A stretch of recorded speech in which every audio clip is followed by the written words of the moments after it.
Pemirsa, kita akan memasuki kabar Nampan-Nabayan. Pemerintah Kota Banjarmasin meluncing kartu cashless untuk bus Trans Banjarmasin One Shelter integrasi 0 km di kawasan halte bus 0 km, Jalan Jenderal Sudirman, Banjarmasin Tengah. Kabarnya Sabtu 13 Januari 2024. Kartu cashless tersebut berfungsi sebagai sistem pembayaran tanpa duit tunai bagi penumpang bus Trans Banjarmasin.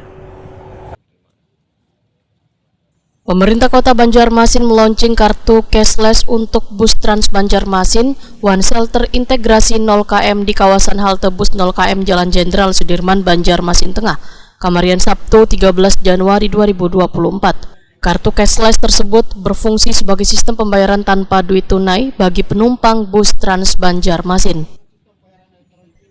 Wali Kota Banjarmasin Ibnu Sina Waitakoni Prima TV memadahkan cara menggunakan kartu cashless sangatlah mudah, hanya menempelkannya ke mesin scan kartu yang tersedia di samping supir. Maka secara otomatis tarif akan terbaca, wan pembayaran pun terpotong secara otomatis.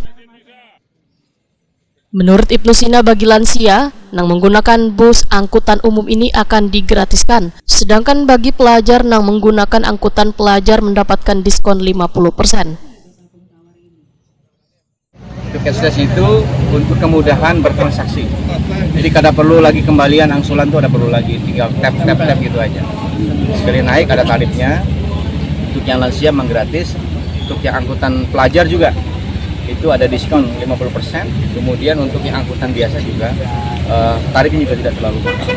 Jadi saya kira ini bagian dari pendukung Smart City Banjarmasin, karena kita juga alhamdulillah baru saja diumumkan oleh Kemenpan RB dan juga Kemen Kominfo bahwa kita masuk kategori sangat baik, ya, nilainya 4,0, yaitu yang tertinggi se-Kalimantan Selatan. Di Indonesia pun kita masuk di 20 besar, sehingga pemanfaatan Smart City terutama untuk smart transportation itu bisa dimanfaatkan dengan sebaik-baiknya. Jadi ini kita sedang apa yang kita lakukan, desain umum Smart City Banjarmasin yang terkait dengan smart government-nya harus cerdas, itu harus ditunjang juga oleh smart people, masyarakatnya harus cerdas. Salah satunya adalah di smart transportation ini, di mana penggunaan cashless society sudah terbentuk dengan baik, sehingga transaksi kita juga sudah tidak lagi secara tunai.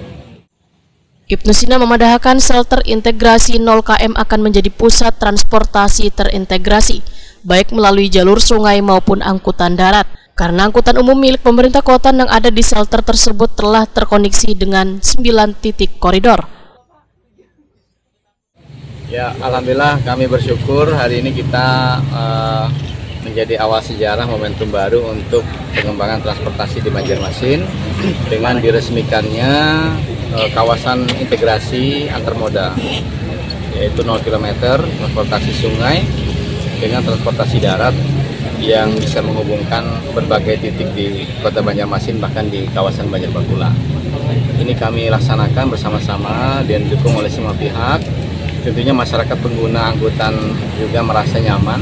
Tadi waktu kita mencoba naik, ya, dari ibu-ibu, lansia itu senang sekali. Bahkan mereka berharap koridor-koridor lain juga bisa dibuka. Karena di sini kan integrasinya ada di angkutan sungai. Angkutan sungai itu bisa kotok, kapal, speedboat, longboat semua bisa sandar di sini. Kemudian begitu di titik 0 km ini bisa kemana saja. Nah, kami berharap ini menjadi kemudahan bagi warga dalam angkutan transportasi kita, sehingga akses mereka dari satu tempat ke tempat lain itu bisa lebih nyaman dan mengurangi penggunaan mobil kendaraan pribadi. Kalau angkutan umum itu nyaman, maka masyarakat itu akan dengan sendirinya akan berpindah. Wakil Ketua DPRD Banjarmasin Muhammad Yamin menyatakan shelter sungai ini sangat mempermudah warga untuk meneruskan perjalanan menggunakan bus Trans Banjarmasin. Politisi Partai Gerindra ini berharap Dinas Perhubungan Banjarmasin bisa kembali membuka koridor-koridor di kawasan yang cukup padat penduduk, salah satunya di kawasan wisata religi Kubah Basiri di Banjarmasin Selatan. Alhamdulillah ya, hari ini sudah diresmikan oleh Wali Kota ya, kami patut apresiasi ya khususnya dari DPRD Banjarmasin dengan teman-teman Banjarmasin khususnya di Dinas Perhubungan ya yang sudah bersama-sama kami mengusulkan dan dalam program ini. Nah, kita berharap sih sebenarnya dengan adanya 0 kilometer ini kan terus bisa bertambah, dan sekarang kalau tidak salah itu hampir ada 9 ya titik-titik yang ada. Kita berharap titik di Trans Banjarmasin ini bisa bertambah titiknya ya, mungkin di tempat-tempat wisata, ya, misalnya di daerah Winteratan itu kan ada makam Sultan Syariansyah, yang di Basiri juga ada makam Habib Basiri. Nah, itu kita harapannya itu juga bisa nanti ada yang dilewati oleh bus trans juga, kan bisa ada haltenya ya.